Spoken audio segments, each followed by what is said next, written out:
성경 구약 지카리아서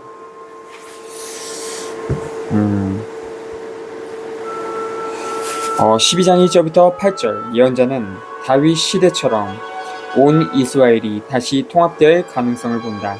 그러나 이 통일은 솔로몬 시대에서처럼 정권이 강요하는 것이 되지 않을 것이다. 통일을 굳게 다지려면 온 백성이 참여할 필요가 있다. 예루살렘과 유다의 구원과 영화 12 신탁. 이스라엘에 관한 주님의 말씀. 하늘을 펼치시고 땅에 기초를 놓으셨으며 사람 안에 얼을 빚어 넣으신 주님의 말씀이다. 보라, 내가 예루살렘을 술잔으로 만들어 주변의 모든 민족들이 취하여 비틀거리게 하겠다. 예루살렘이 포위 공격을 당할 때 유다도 그러할 것이다. 그날에 나는 예루살렘의 모든 민족들에게 무거운 돌이 되게 하여 그것을 들어 올리는 자마다 큰 상처를 입게 하겠다.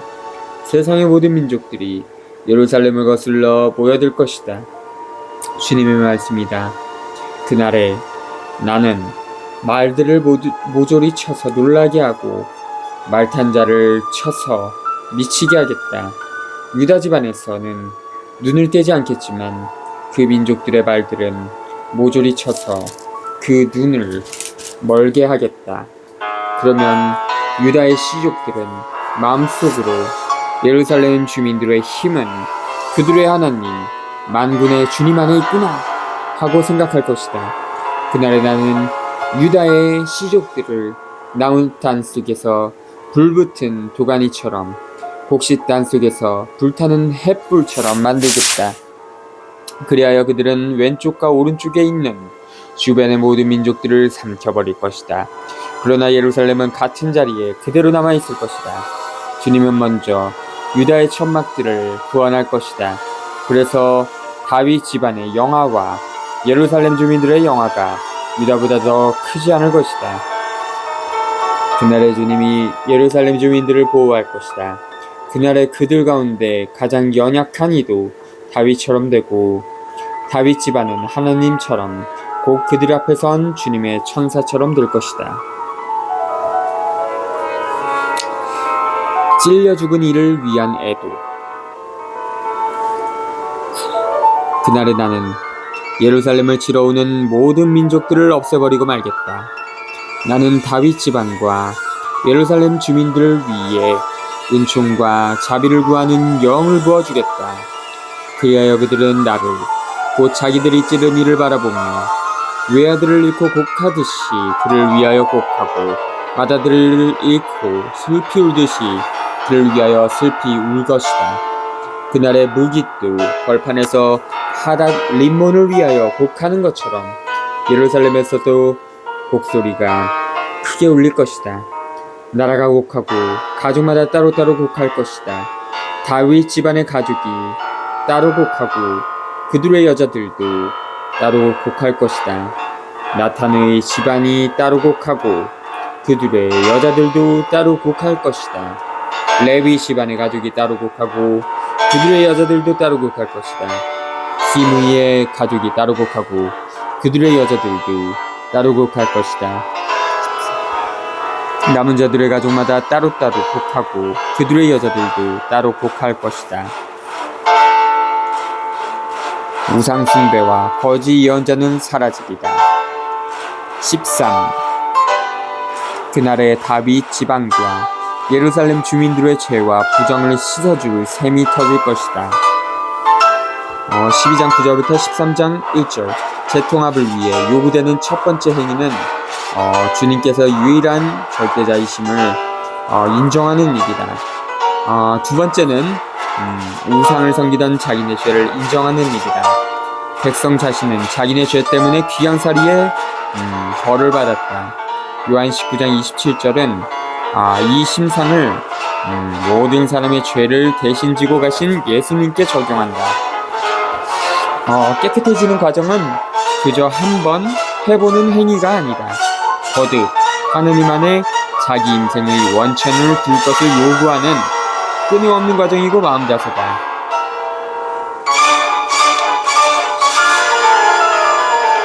만군의 주 하나님의 말씀이다.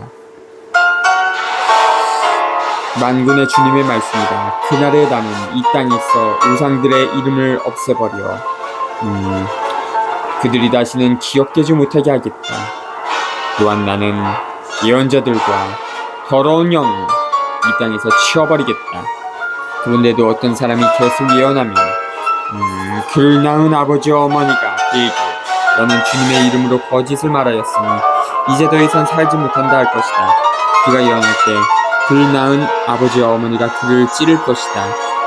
그날에 예언자들은 예언을 하면서도 저희가 보는 한시를 부끄럽게 여기며 속이려고 입던 털옷을 걸치지 않을 것이다. 그러면서 나는 예언자가 아니라 땅을 일구는 사람이야. 사실 젊어서부터 땅이 나의 전 재산이었어 하고 말할 것이다. 누가 그에게 당신 가슴에 있는 이 상처들은 어찌 된 것이오? 하고 물으면 그는 내 친구들의 집에서 입은 상처요 하고 대답할 것이다. 남은 자들의 정화. 가라. 나의 목자를 거슬러 내 동료를 거슬러 깨어 일어나라. 만군의 주님의 말씀이다. 너는 목자를 쳐서 양떼가 흩어지게 하여라. 나도 손을 돌려 그 새끼들을 치리라. 주님의 말씀이다. 온 땅에서 3분의 2가 잘려 죽고 3분의 1만 살아남으리라. 나는 그 3분의 1을 불 속에 집어넣어 은을 정죄하듯 그들을 정죄하고 금을 재련하듯 그들을 재련하리라. 그들은 나의 이름을 부르고 나는 그들에게 대답하리라. 나는 그들은 나의 백성이다 하고 그들은 주님께서는 우리의 하나님이시다 하리라. 13장 2절부터 6절. 깨끗해지는 그 과정은 사회의 우상을 없애고 그 우상과 더불어 우상 숭배를 거두는 거짓 예언자들도 없앤다. 7절부터 9절. 그 과정은 고통스러운 과정이다. 칼은 예루살렘이 멸망한 다음 유다인은 왕을 갖지 못하고 통일의 구심점이 없는 불쌍한 백성이 되어 흩어졌음을 가리킨다. 그리고 북은 바빌로니아 귀양살이에서 이스라엘의 충실성이 시험대에 올랐음을 가리킨다. 자기네 잘못을 인정하고 우상숭배에 빠지지 않은 사람들은 남은 사람들의 집단을 이룬다. 이 남은 사람들을 기초로 하여 주님께서는 당신 백성을 새롭게 세우실 것이다.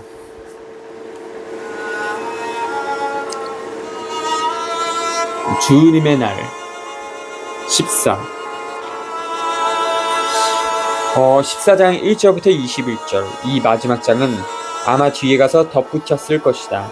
어쩌면 마카베오 시대에 시드키야에게 억눌리던 시기에 기록되었을 것이다. 저자는 한시에서처럼 실망하지 않고 하나님의 백성의 마지막 승리를 내다본다. 하나님의 계획이 인류 안에 실현되어감에 따라 우상은 억압자들과 더불어 실망할 것이다. 백성과 만물이 거룩해질 것이다. 유일하신 참된 하나님을 흥숭하는 새로운 인류가 생겨날 것이다. 그렇게 되면 종교가 억압과 착취를 정당화하는 도구가 되지 않고 사람을 살리는 생명의 원천이 될 것이다.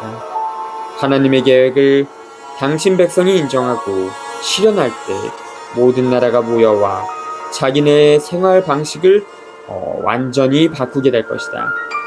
억누르고 착취하는 대신 가지고 있는 것과 알고 있는 것을 다른 모든 사람과 나라에 나누어 줄 것이다. 보라, 주님의 날이 온다. 너에게서 약탈한 것을 사람들이 네 가운데에서 나누어 가질 것이다. 예루살렘을 치라고 내가 민족들을 모두 모으겠다. 이 도성은 함락되고 집들은 털리며 여자들은 욕을 당하고 도성의 절반이 유배갈 것이다. 그러나 남은 백성은 이 이 도성에서 잘려나가지 않을 것이다. 그 뒤에 주님이 나가 전투의 날에 싸우던 것처럼 저 민족들과 싸울 것이다. 그날의 주님은 예루살렘 맞은편 동쪽에 있는 올리브산 위에 발을 딛고 설 것이다. 그러면 올리브산은 반으로 갈라져 동서로 뻗은 매우 넓은 골짜기가 생기고 그 산의 반쪽은 북쪽으로 다른 반쪽은 남쪽으로 움츠러들 것이다. 그리하여 너희는 유다 임금 우치야 시대에 지진을 피해 도망친 것처럼 나의 산들 사이에 난 골짜기를 통하여 도망칠 것이다. 그 산들 사이에 난 골짜기가 아첼까지 이르기 때문이다. 그 뒤에 주 나의 하나님께서 거룩한 이들을 모두 데리고 오실 것이다. 그날에는 빛도 추위도 서리도 없을 것이다.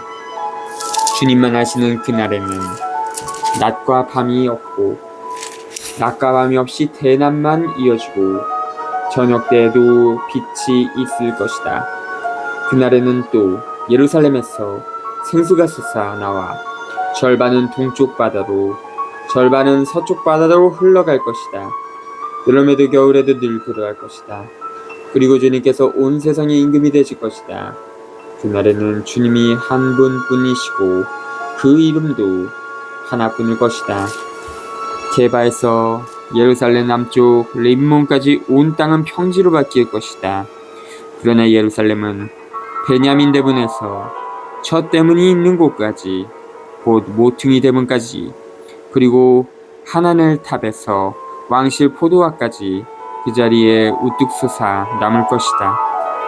그곳에 사람들이 살며 다시는 멸망하는 일이 없을 것이다. 예루살렘은 안심하고 살 것이다.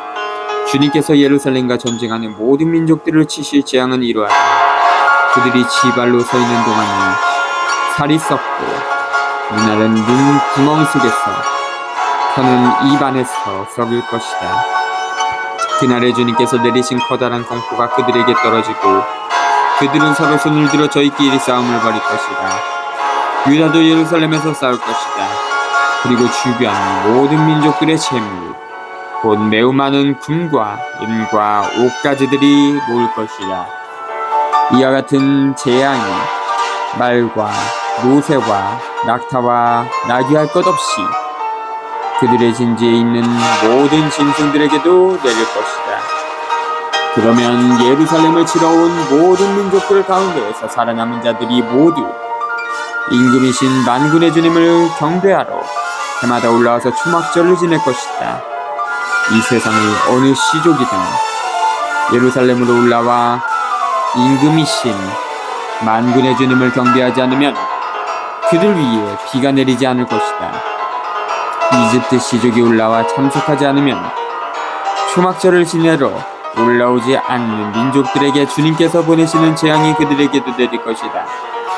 이것이 이집트가 받을 벌이고 초막절을 지내러 올라오지 않는 모든 민족들이 받을 벌이다.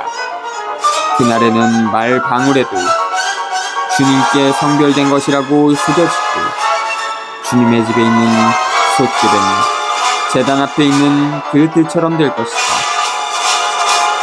예루살렘과 유다에 있는 모든 솥도 만군의 주님께 성별된 것이 되어 제물을 바치려는 이들이 모두 와서 그 솥들을 가져다가 고기를 삶을 것이다. 그날에는 만군의 주님의 집 안에 더 이상 장사꾼들이 없을 것이다. 말라키서 진정한 종교 선 하가이와 지카리아 예언자에게서 자극을 받은 유다 공동체는 바빌로니아 귀양살이에서 돌아와 예루살렘 성전을 재건하고 정상 생활을 되찾을 것이다. 그로부터 50년 뒤 공동체가 게을러지고 차가워진다. 믿음이 더 이상 생활과 인생의 힘이 되지 못했고 정신례와 전례들이 단순히 형식주의로 흐른다. 이 시기에 전통적인 예언자로서는 마지막 예언자 말라키가 등장한다. 말라키는 차가운 법조문에 복종하는 것만으로는 아무런 의미가 없다고 말한다. 아버지처럼 인간을 사랑하는 하나님께서는 절실한 응답을 요구하고 인권을 존중하고 타인을 사랑하는 태도를 기대하신다. 이 응답은 입으로 하는 말이 아니라 온 마음과 몸으로 하는 실천으로 보여주어야 한다. 다시 말하자면 온 마음을 기울이고 생활신천과 함께 거행하는 전례. 책임성 있는 결혼생활, 사랑과 정의의 기초를 둔 사회관계를 보여주어야 한다는 것이다. 이와 같은 질문과 답변을 통하여 말라키는 청중에게 자기네 믿음을 다시 검토하고 일상생활 및 사랑과 정의의 실천과 동떨어진 종교의 위선에 대항하여 싸우라고 말한다. 말라키는 또한 신비스러운 전령이 오리라고 예고한다. 복음서 저자들은 그 전령이 바로 예수님의 길을 닦는 선구자인 세례자 요한이라고 본다.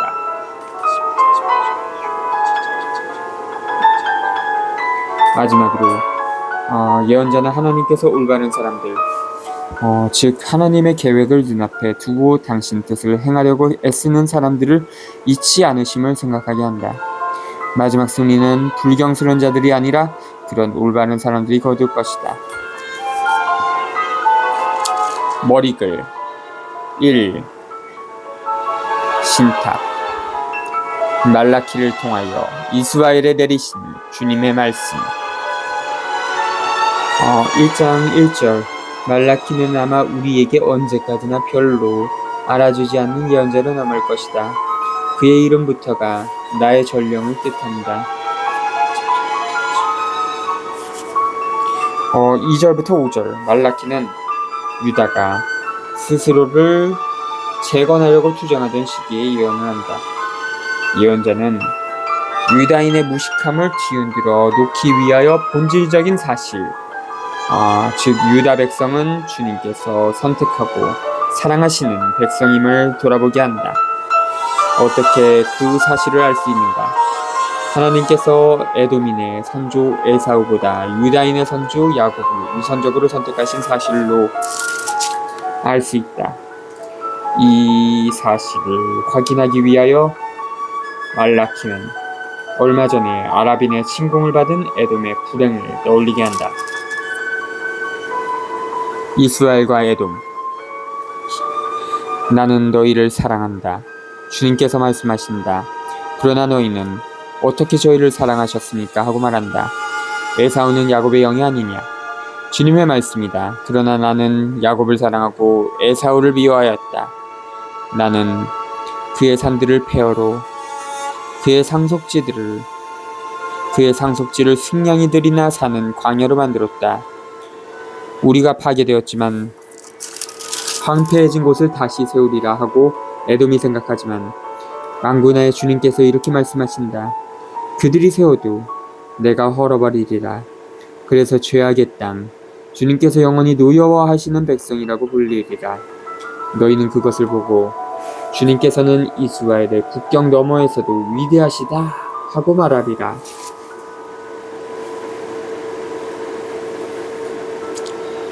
그릇된 경신례. 아들은 아버지를, 종은 주인을 공경하는 법인데 내가 아버지라면 나에 대한 공경은 어디에 있느냐? 내가 주인이라면 나에 대한 두려움은 어디 있느냐? 내 이름을 업신여기는 사제들아, 만군의 주님이 너에게 말한다. 저희가 어떻게 당신의 이름을 업신여겼습니까? 하고 너희가 말한다마는 내 제단에 부정한 빵을 바치는 것이 바로 그런 뜻이다. 저희가 어떻게 당신을 더럽혔습니까? 하고 너희가 말한다마는 주님의 제사상에 아무라면 어떠냐 하고 생각하는 것이 바로 그런 짓이다. 너희가 눈먼 짐승을 제물로 바치면서도 잘못이 없다는 말이냐? 너희가 절름거리거나 병든 짐승을 바치면서도 잘못이 없다는 말이냐? 그런 것을 너희 충독에 의해 가져가 봐라. 그가 너희를 달가워하겠느냐? 그가 너희를 좋게 받아들이겠느냐?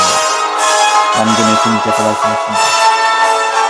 그러니 저들은 자비를 베풀어 주시도록 하느님께 은총을 간청해보아라. 너희 손이 그러한 짓을 저질렀는데도 그분께서 너희에게 후일을 베푸시겠느냐? 만군의 주님께서 말씀하십니다. 너희 가운데 누구라도 성전문을 닫아버렸어 너희가 내 제단에 헛되이 불을 피우지 못하게 하였으면 좋겠다. 나는 너희를 좋아하지 않는다. 만군의 주님께서 말씀하십니다. 나는 너희 손이 바치는 재물을 받지 않으리라. 그러나 헛되는 곳에서 해지는 것까지 내 이름은 민족들 가운데서 드러났다. 내 이름이 민족들 가운데서 드높기에 곳곳에서 내 이름의 향과 정결한 제물이 바쳐진다. 만군의 주님께서 말씀하신다.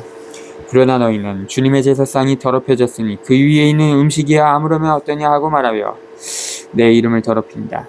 너희는 또 이 얼마나 실증나는 일인가 하면서 나를 멸시한다. 만군의 주님께서 말씀하신다.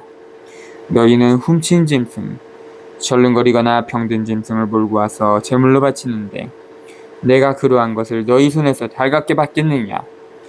주님께서 말씀하신다. 자기 짐승 가운데 수컷이 있어서 그것을 바치기로 맹세하고서는 주님에게 흠 있는 것을 바치며 속이는 자는 저주를 받을 것이다. 정녕 나는 위대한 임금이다. 만군의 주님께서 말씀하신다. 민족들은 나의 이름을 경외한다.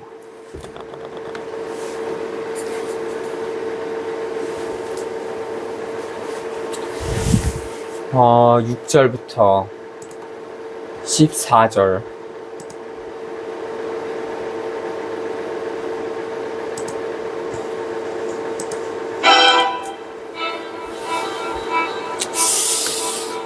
유다인이 이미 하나님의 백성으로서 자기네 자신의 본 모습을 확인할 다른 수단을 가질 수 없던 시기에 경신례가 그들의 신원 증명이 되어주었다.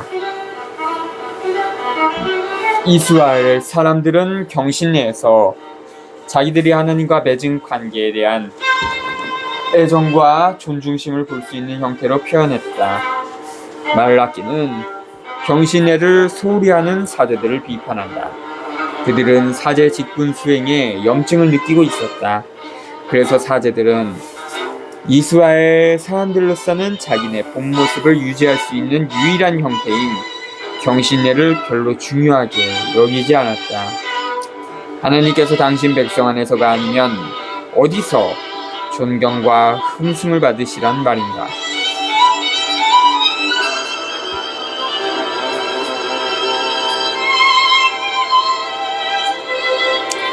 참된 사제직. 자 이제 사제들아, 이것이 너희에게 내리는 계명이다. 너희가 말을 듣지 않고 명심하여 내 이름의 영광을 돌리지 않으면 내가 너희에게 저주를 내리고 너희의 축복을 저주로 바꿔버리겠다. 만군의 주님께서 말씀하신다. 사실 나는 이미 너희의 축복을 저주로 바꿔버렸다. 너희가 명심하지 않았기 때문이다. 보라, 내가 너희 후손들을 꾸짖는다. 나는 창자에 든 오물을, 너희 축제 제물의 창자에 든 오물을 너희 얼굴에 뿌리리라. 나는 너희를 내 앞에서 내다 버리리라. 그러면 너희는 레위와 맺은 나의 계약이 살아있도록 내가 이 계명을 내렸음을 알게 되리라. 만군의 주님께서 말씀하신다. 그와 맺은 나의 계약은 생명과 평화의 계약으로서 내가 그에게 베푼 것이다. 그 계약은 경외심을 일으켜 그가 나를 경외하고 내 이름을 두려워하게 하였다. 그의 입에는 진리의 법이 있고 그의 입술에는 불의가 없었다. 그는 나와 함께 평화롭고 바르게 걸으며 많은 일을 악에서 돌아서게 하였다. 사제의 입술은 지식을 간직하고 사람들의 그의 입에서 법을 찾으니 그가 만군의 주님의 사자이기 때문이다. 그러나 너희는 길에서 벗어나 너희의 법으로 많은 일을 넘어지게 하였다. 너희는 레위의 계약을 깨뜨렸다. 만군의 주님께서 말씀하신다.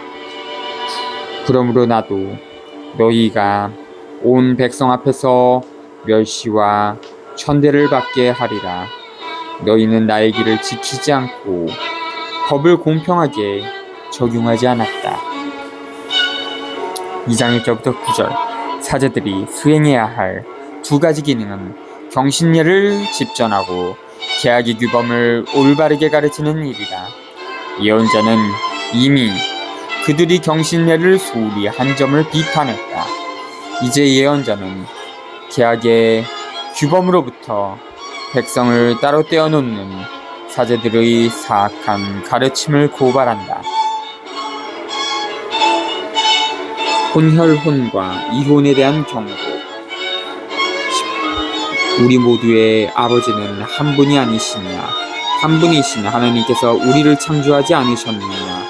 그런데 어찌하여 우리는 서로 배신하며 우리 조상들의 계약을 더럽히는가? 유다 사람들은 배신을 저지르고 이스라엘과 예루살렘에서는 역겨운 짓이 벌어졌다.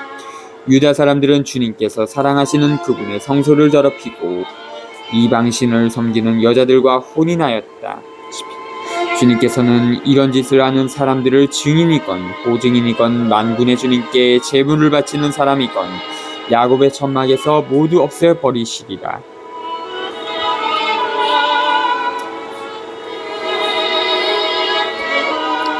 10절부터 12절 말라키 시대의 백성의 종교적 본 모습을 유지하기 위한 시도 가운데 한 가지는 이방인 여인과의 결혼을 금하는 것이었다.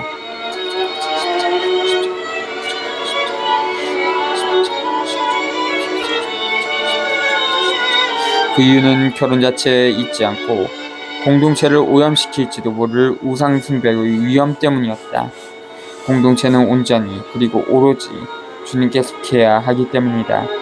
이 관점은 루키의 관점과는 사뭇 다르다. 13절부터 16절, 신명 24장 1절부터 4절에 따라서 이스라엘에서는 남편이 아내와 이혼하는 것을 허용했다. 말라키의 요구는 더욱 강경하다. 말라키가 보기에 결혼은 창조주의 원래 계획을 거스르지 않고서는 그 누구도 풀 수 없는 거룩한 결합이다. 우리는 훨씬 뒤에 가서 예수님께서 제안하실 이 이상 을 여기에서 이미 엿볼 수 있다. 너희는 또 이런 짓을 하고 있다. 그분께서 더 이상 제물을 굽어보지도 않으시고 너희 손에서 기꺼이 받지도 않으신다고 주님의 제단을 통곡과 눈물과 탄식으로 덮고 있다. 그러면서 너희는 어찌 이러십니까 하고 묻는다. 네가 배신한 젊은 시절에 네 아내와 너 사이의 증인이 바로 주님이시기 때문이다. 그 여자는 너의 동반자이고 너와 계약으로 맺어진 아내이다. 한 분이신 그분께서 그 여자를 만들지 않으셨느냐? 몸과 영이 그분의 것이다. 한 분이신 그분께서 바라시는 것이 무엇이냐? 하나님께 인정받는 후손이다. 그러므로 너희는 지 목숨을 소중히 여겨 젊은 시절의 아내를 배신하지 마라. 정녕 나는 아내를 내쫓는 짓을 싫어한다. 주 이스라엘의 하나님께서 말씀하신다. 그는 지 옷을 폭력으로 뒤덮는 자다. 만군의 주님께서 말씀하신다. 그러므로 너희는 지 목숨을 소중히 여겨 배신하지 마라.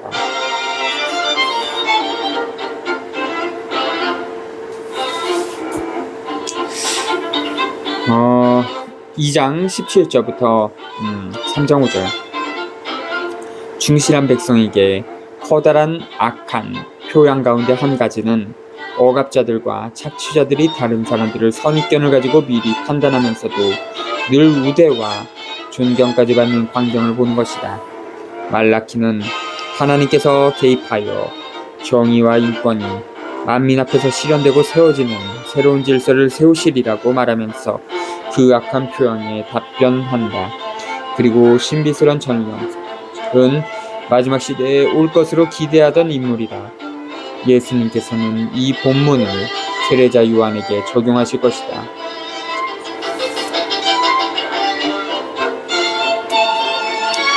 심판과 정화. 너희는 말로 주님을 실증나게 해드렸다. 그런데도 너희는 저희가 어떻게 실증나게 해드렸습니까? 하고 묻는다. 너희는 주님의 눈에는 악한 일을 하는 자마다 다 좋고 그분께서는 그러한 자들을 좋아하신다 하고 공정의 하나님이 어디에 계시느냐 하며 주님을 실증나게 해드렸다. 3. 보라, 내가 나의 사제를 보내니 그가 내 앞에서 길을 닦으리라. 너희가 찾던 주님, 그가 호련히 자기 성전으로 오리라. 너희가 좋아하는 계약의 사자 보라, 그가 온다. 만군의 주님께서 말씀하신다. 그가 오는 날을 누가 견디어내며 그가 나타날 때에 누가 버티고 서 있을 수 있겠느냐. 그는 재련사의 불 같고 염색공의 잿물 같으리라. 그는 은재련사와 정련사처럼 앉아 레위의 자손들을 깨끗하게 하고 그들을 금과 은처럼 정련하여 주님에게 의로운 제물을 바치게 하리라. 그러면 유다와 예루살렘의 제물이 옛날처럼 지난날처럼 주님 마음에 들리라. 나는 심판하러 너희에게 다가가리라. 나는 주술사와 간을 많은 자, 거짓 맹세하는 자, 품팔이꾼의 품삯을 떼어먹고 과부와 고아를 억압하는 자, 이방인을 밀쳐내는 자, 나를 경외하지 않는 자들을 거슬러 곧바로 증인이 되리라. 만군의 주님께서 말씀하십니다. 올바른 11조와 예물 봉헌. 나 주님은 변하지 않는다. 그러니 야곱의 자손들아, 너희는 아직 끝나지 않았다. 너희는 조상 때부터 나의 규정에서 벗어나 그것을 지키지 않았다. 나에게 돌아오너라. 나도 너희에게 돌아가리라. 만군의 주님께서 말씀하신다. 그러나 너희는 어떻게 하면 저희가 돌아갈 수 있습니까? 하고 말한다. 사람이 하느님을 약탈할 수 있느냐? 그런데도 너희는 나를 약탈하면서 저희가 어떻게 당신을 약탈하였습니까? 하고 말한다. 11조의 예물이 아니냐? 너희 온 백성이 나를 약탈하고 있으니 저주를 받으리라. 너희는 11조를 모두 창고에 들여놓아 내 집에 양식이 넉넉하게 하여라. 그러고 나서 나를 시험해보아라. 만군의 주님께서 말씀하신다. 내가 하늘의 창문을 열어 너희에게 복을 넘치도록 쏟아붓지 않나 봐라. 내가 너희를 위하여 메뚜기들을 꾸짖으리라. 그래서 그것들이 너희 땅의 소출을 망치지 않고 너희 밭에 포도나무가 열매를 맺지 못하는 일이 없게 하리라. 만군의 주님께서 말씀하신다. 그러면 모든 민족들이 너희를 행복하다고 하리니 바로 너희가 기쁨의 땅이 될 것이기 때문이다. 만군의 주님께서 말씀하신다.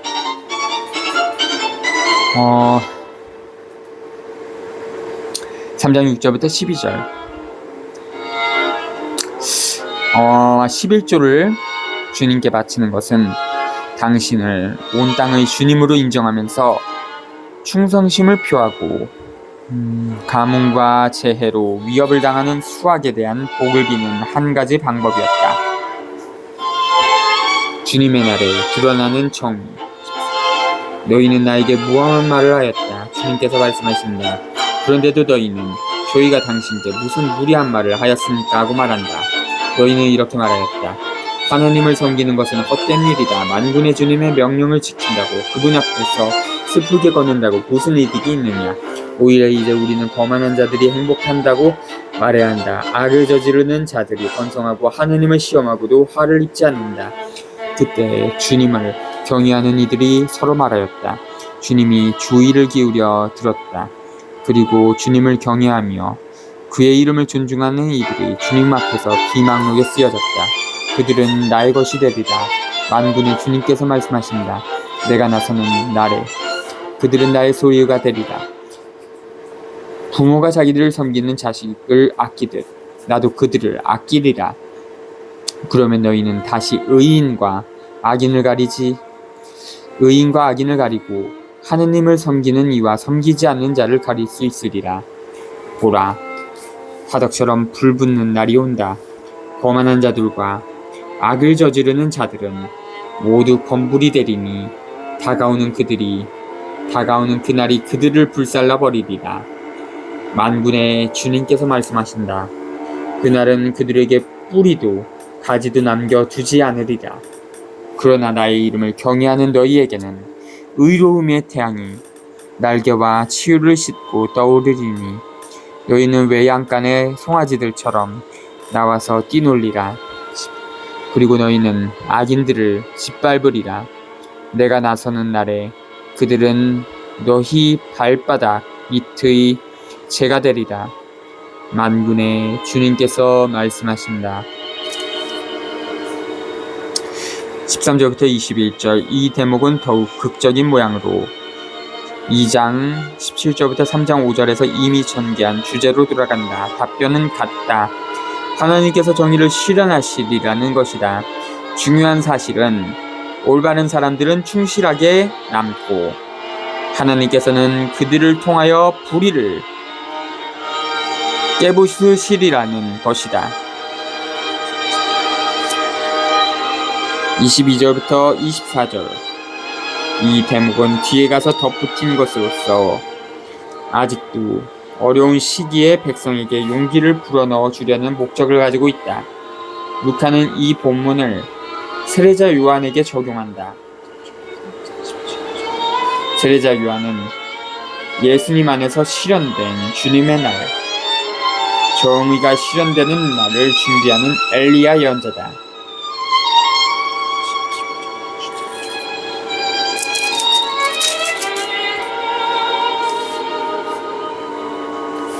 새로운 시대를 향하여 너희는 나의 종 모세의 율법 내가 호렙에서 온 이스라엘을 위하여 모세에게 내린 규정과 법규들을 기억하여라. 보라, 주님의 크고 두려운 날이 오기 전에 내가 너희에게 엘리야 예언자를 보내리라. 그가 부모의 마음을 자녀에게 돌리고 자녀의 마음을 부모에게 돌리리라. 그래야 내가 와서 이 땅을 파멸로 내리치지 않으리라.